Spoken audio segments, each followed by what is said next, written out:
আজকে আমরা দেখব কিভাবে সেলস অফিসারদের কমিশন পার্সেন্ট বের করতে হয় এবং পার্সেন্ট বের করে সেই পার্সেন্ট থেকে অ্যামাউন্ট বের করতে হয়। তবে আমরা এর আগে দেখে নিব কিভাবে যদি নির্দিষ্ট একটা কমিশন ফিক্সড করা হয়। ধরেন কোনো একটা কোম্পানি কোনো একটা ওকেশনে তারা সে চাইলো যে আমি 4% কমিশন সবাইকে দিয়ে দিব, তাহলে সেই 4% আমাদের তো পার্সেন্টটা অলরেডি বের করাই আছে, যেহেতু কোম্পানি নির্ধারণ করেই দিছে যে 4% বের করতে হবে। এবার 4%-এর আমরা যখন বের করব যে এই কমিশন পার্সেন্ট বা ফিক্স কমিশন অ্যামাউন্টটা আমরা বের করব, তখন আমরা এই 4% সবাইকে দিতে হবে। এখানে আমরা ইন্ডিভিজুয়ালি না, এখানে আমরা এই 4% সবার জন্য বের করব। এটা খুবই গুরুত্বপূর্ণ একটা পার্ট। আপনারা যদি এটা ভালোভাবে না বুঝেন তাহলে পরবর্তী পার্টগুলা বা পরবর্তী আরও অনেকগুলো প্রজেক্ট খুব সহজে বুঝতে পারবেন না। এই কারণে এটা একটু ভালো করে লক্ষ্য করেন। এটা যদিও খুব সহজে বের হয়ে যাবে, তবে বের হলেও এখানে আমরা যে ট্রিক্সটা অ্যাপ্লাই করব সেই ট্রিক্সটা আমাদের অন্য অন্য অনেক কাজে ব্যবহার করা হবে।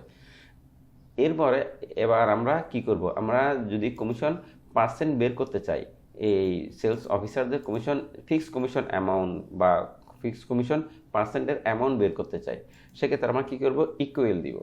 ইকুয়েল দিয়ে আমরা আমরা নর্মালি যেভাবে বের করে আমরা ওইভাবে বের করার চেষ্টা করব।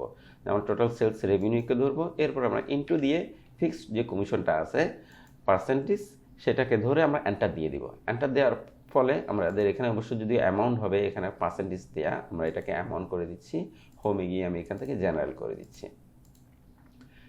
আমি দশমিক রাখতে চাচ্ছি না, আমি দশমিকটা কেটে দিচ্ছি, যেহেতু আমাদের এখানে দশমিকের ক্যালকুলেশন নাই।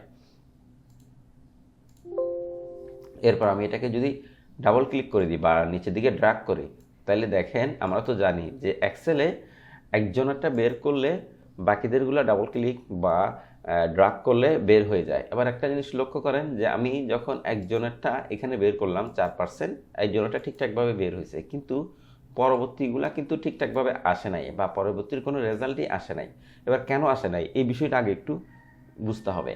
এবার দেখেন এটা না আসার কারণ হলো এক্সেল ন্যাচারালি কাজ করে কিভাবে। এক্সেল ন্যাচারালি কাজ করে, আমরা যেই কলাম থেকে শুরু করি বা যে রো থেকে শুরু করি ওই রোর নিচের দিকে যাইতে থাকে, এক ঘর নিচের দিকে যাইতে থাকে। তাহলে এবার একটু লক্ষ্য করেন, আমরা এই রোটা এবং এই রোটা নিয়ে কাজ করছি, এই রোটা এবং এই রোটা নিয়ে কাজ করছি। এবার এই রোটা নিয়ে আমি যখন কাজ করছি, দেখেন এটাই শুধু সবচেয়ে গুরুত্বপূর্ণ পার্ট। এই রোটা নিয়ে আমি যখন কাজ করছি তখন কি করছে, এই রেজাল্ট আমাকে দিছে।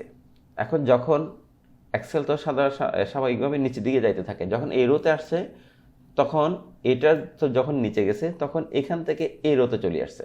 এই রোতে আসার কারণে কি পায় না, এখানে আর কোনো ভ্যালু পায় না, না পাওয়ার কারণে এইটার সাথে আর কি করতে পারে নাই, গুণ করতে পারে না। গুণ করতে না পারায় এখানে আর কোনো ফলাফল আসে নাই। যেমন আমি যদি এখানে ডাবল ক্লিক করি তাহলে দেখেন এটা যখন মার্ক হয়ে আছে তখন এটা কিন্তু মার্ক হয়ে আছে। এই আপনি এই গ্রিন কালারের 4টা বিন্দু কিন্তু চারপাশে দেখবেন, যদিও হয়তো গ্রিন কালার ম্যাচ হয়ে যাওয়ার কারণে ন্যাচারালি বোঝা যাচ্ছে না, যেহেতু এখানে গ্রিন কালার হওয়ার কারণে এখানেও গ্রিন কালার দিচ্ছে।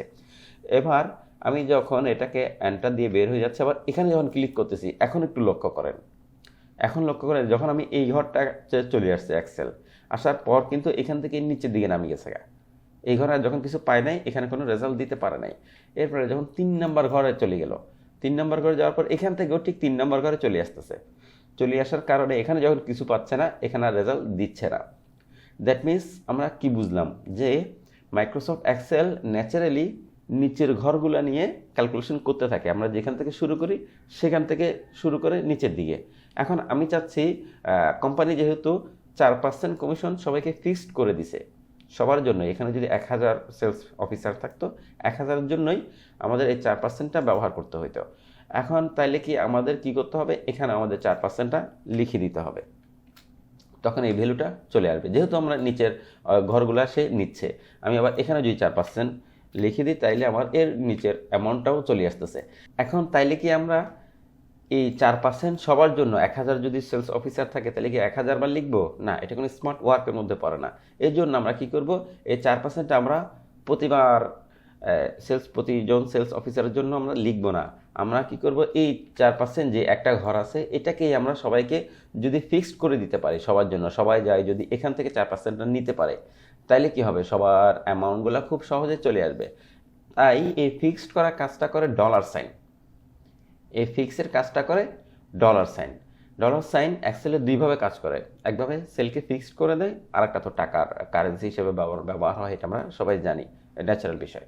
তাইলে এবার আমরা যখন এই ঘরটাকে ফিক্সড করে দিব তখন আমাদের কি করতে হবে, এই ঘরের সেল যেটা আছে, আমরা যদি এখানে দেখি যে সেলস নেম বা নেম বক্সে যদি যাই I-17 কি করবে, আমাদের এই সেলসের রো এবং কলামের পূর্বে একটি করে ডলার সাইন ব্যবহার করতে হবে। আমরা যদি এই সেলটাকে সবার জন্য ফিক্সড করে দিতে চাই, যেমন আমি সবগুলোকে ডিলিট করে দিচ্ছি। ডিলিট করে দেওয়ার পর আমি এখানে আসলাম, এখানে এসে ইকুয়াল দিলাম। ইকুয়াল দিয়ে আমি যখন এই সেলস রেভিনিউকে ধরবো, ধরার পর ইন্টু দিয়ে দিব। ইন্টু দেওয়ার পর যখনই আমরা ফিক্সড কমিশন পার্সেন্টকে ধরবো তখনই আমরা এটা রো এবং কলাম পাই যাব। তাইলে আমরা এখানে আই এর আগে একটা ডলার সাইন দিয়ে দিচ্ছি, এরপর 17 আগে একটা ডলার সাইন দিয়ে দিচ্ছি। এর মানে আমি কি করতেছি, এই ডলার সাইনের মাধ্যমে এটাকে ফিক্স করে দিলাম সবার জন্য। এখন আমি যদি এন্টার দিয়ে দিই, এন্টার দেওয়ার পরে দেখেন এখানে আমাদের প্রথম জনটা ঠিক আগের মতোই আসছে। এখন আমি যদি ড্র্যাগ করি বা ডাবল ক্লিক করে দিই, তাইলে দেখবেন সবার অ্যামাউন্টগুলো চলে আসতেছে। এবার দেখেন আমার এখানে তো নিচে নাই, কিন্তু কেন আসতেছে, আমরা এটাকে ফিক্স করে দিছি ডলার সাইন ব্যবহারের মাধ্যমে। এবার আমি যদি এখানে ডাবল ক্লিক করি তাহলে দেখবেন এটা যাই, একে ধরতে পারতেছে। এবার আমি যখন এখানে যাচ্ছি দেখেন এটা আগের বার এই ঘরে চলে আসতেছিল, কিন্তু এখন যাই আমরা এই ঘরে ধরতে পারতেছি। এরপর আমি যখন এটাতে যাচ্ছি তখন দেখেন এটাও এই ঘরকেই ধরতেছে, নিচে 3 নম্বর ঘরে চলে আসার কথা ছিল। তাহলে এই ডলার সাইন আমাদের কি করতেছে, এই যে কোনো একটা সেলকে ফিক্স করে দিচ্ছে। তাইলে এবার আমরা কি করব, আমরা যে কোনো সেলকে বা আমরা এখানে তো একটা সেলকে আমরা ফিক্স করছি, আমরা একাধিক সেলকেও ফিক্স করে দিতে পারি। একাধিক সেল হলে কি হবে, তখন যখন আমরা এটা যখন করব তখন আমাদের একাধিক সেল থাকবে। তখন আমরা কি করব, এটাকে ফিক্স করার জন্য এই একাধিক সেলের যেই সেল নেমগুলো থাকবে সেখানের পূর্বে আমরা ডলার সাইন ব্যবহার করে দিলে আমাদের এগুলো ফিক্সড হয়ে যাবে।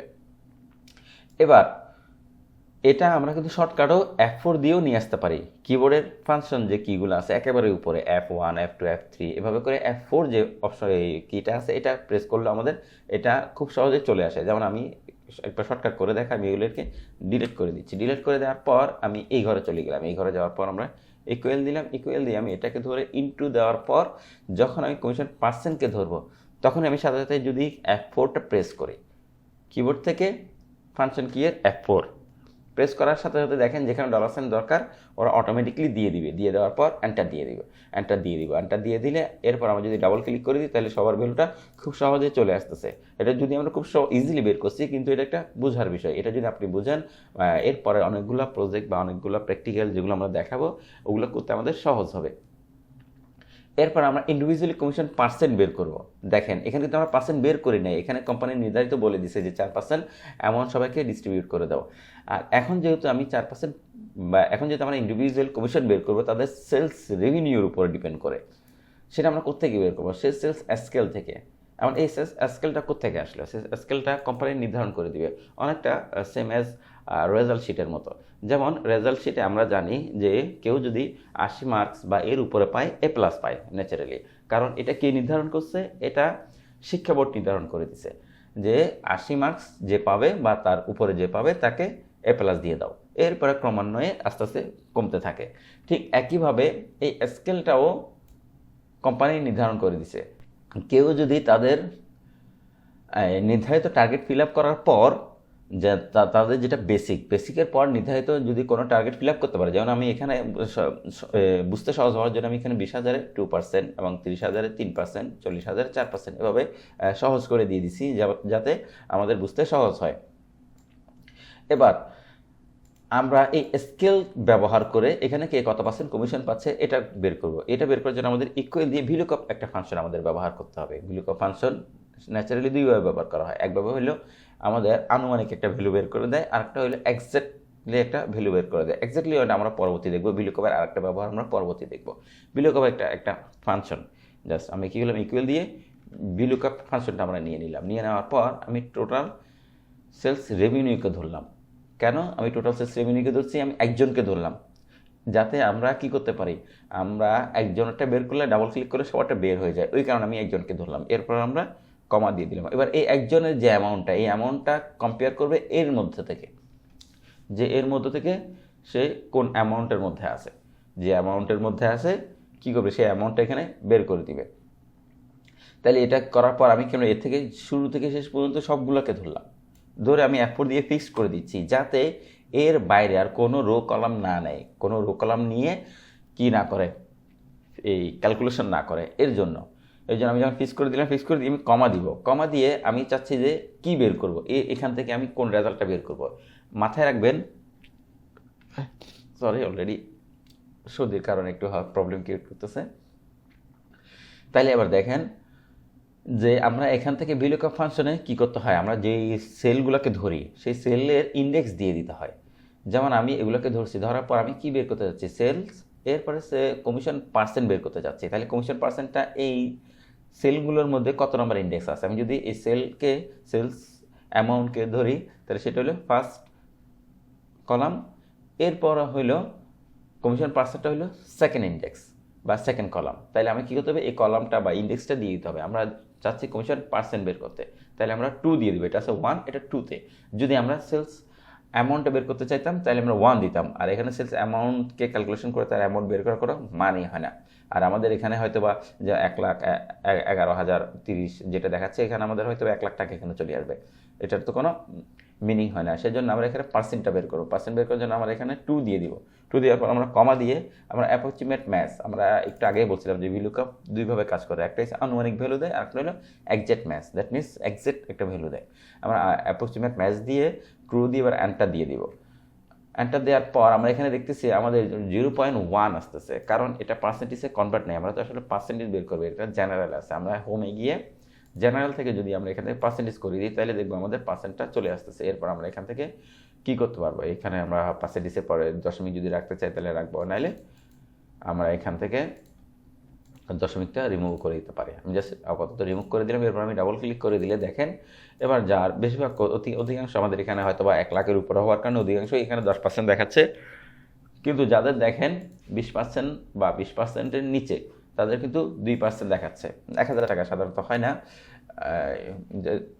সরি, এখানে দেখেন যার 25,000 বা 20,000-এর উপরে তাকে 2% দেখাচ্ছে। এরপর এখানে 60,000 তাকে 6% দেখাচ্ছে, 50,000 5% দেখাচ্ছে। এইভাবে করে আমাদের ক্রমান্বয়ে ভ্যালুগুলো দেখাচ্ছে। তাইলে আমরা এখানে কি করতে পারতেছি, আমরা এখান থেকে এই পার্সেন্টটা নির্ণয় করে বের করতে পারতেছি। এখন আমি এই পার্সেন্ট বের করছি, পার্সেন্ট বের করার পর আমরা পার্সেন্ট অ্যামাউন্ট বের করা একেবারেই সহজ। আমরা শুধুমাত্র ইকুয়াল দিয়ে সেলস রেভিনিউ ইনটু কমিশন পার্সেন্টটা দিয়ে দিব। এরপর আমরা এখানে অবশ্যই এখানে পার্সেন্ট হয়ে গেছে, এটা আমরা অবশ্যই এখানে জেনারেল করে দিব যাতে আমাদের এটা অ্যামাউন্ট হিসেবে বের হয়। এরপর আমরা এখানে ডাবল ক্লিক করে দিব। তাহলে একটু লক্ষ্য করেন যে আমরা ইন্ডিভিজুয়াল যখন বের করি তখন আমাদের তো আর ফিক্স করার দরকার নেই, আমরা তো 10% সবাইকে দিতে চাচ্ছি না, সবার জন্য আলাদা আলাদা পার্সেন্টেজ বের করাই আছে। এই কারণে আমরা কী করলাম, সরাসরি এটা দিয়ে ইনটু করে দিলে আমাদের কি হচ্ছে, সেলস কমিশনের অ্যামাউন্টটা বের হয়ে যাচ্ছে। আশা করি বুঝতে পারছেন। যদি না বুঝেন ভিডিওটা আরবার একটু রিপিট করে দেখেন। এটা যদি আপনি ভালোভাবে না বুঝেন, ওর আরও পরবর্তী কাজগুলোতে আমি হয়তো এভাবে ব্যাখ্যা করব না যে এটা আমরা ফিক্স করলাম, বা ব্যাখ্যা করলেও খুব সহজ আসলে বুঝতে পারবেন না, যেহেতু অনেকগুলো সেলসের মধ্যে আমরা ফিক্স করব। এরকম একটা সেলসের মধ্যে ফিক্স করা হবে না, একটা সেলসের মধ্যে ফিক্স করার কারণে এটা এখানে এই প্রজেক্টটাতে এই ডলার সাইন বা পার্সেন্টেজটা বা ফিক্সড সেলটা বুঝতে সহজ। এই কারণে এই প্র্যাকটিক্যালটা আপনারা অবশ্যই ভালো করে বোঝার চেষ্টা করবেন। না বুঝলে অবশ্যই কমেন্টে বলবেন, আমি আপনাকে হয়তো পার্সোনালি সাপোর্ট দিয়ে বুঝে দেওয়ার চেষ্টা করব। আজকে এই পর্যন্তই, দেখা হবে নেক্সট কোনো প্রজেক্টে। আল্লাহ হাফেজ।